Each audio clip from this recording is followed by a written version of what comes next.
ambao wamekompensetiwa. Raila Odinga, nataka kukuuliza swali moja. Yule Mbadi ambaye umepatia kazi, huyo ni Gen Z ambaye aliuliwa? Yule mtoto wa Oburu Odinga ambaye umepatia kazi kwa ofisi ya rais, huyo ni Gen Z ambaye aliuliwa? Mimi nataka kukuuliza Raila, umezoea kwamba unakuja kwa upinzani, unashikanisha upinzani, ukipoteza kura unatuma watoto wetu waende wauliwe, wapigwe marisasi, wakishapigwa marisasi wewe unaingia kwa serikali, unakula na familia yako.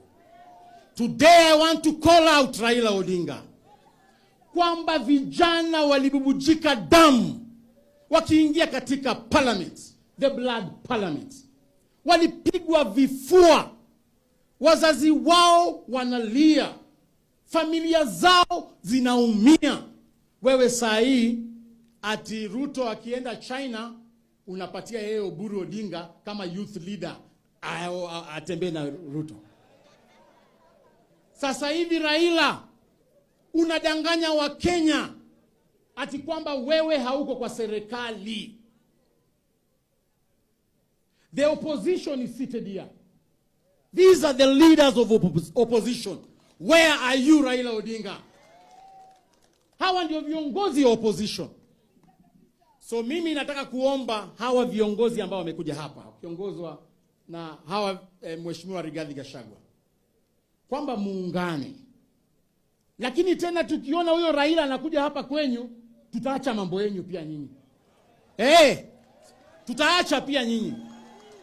Tunataka tukisema Ruto must go, pia Raila pia aende. We must finish hii maneno ya nini?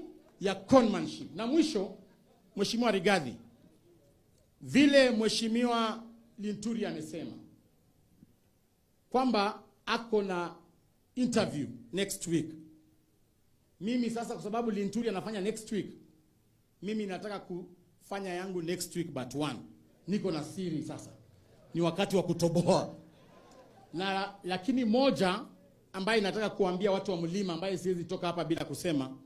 Wakati mimi nilikuwa katibu mkuu na nilikuwa naaminika sana, walikuwa najua mimi napanga nao, nilikuwa nasikia walipanga hivi.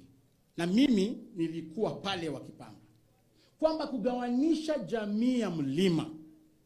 Wamefungua vyama zingine mingi ambazo wanakuja kupatia watoto wenyu wakuje nazo hapa.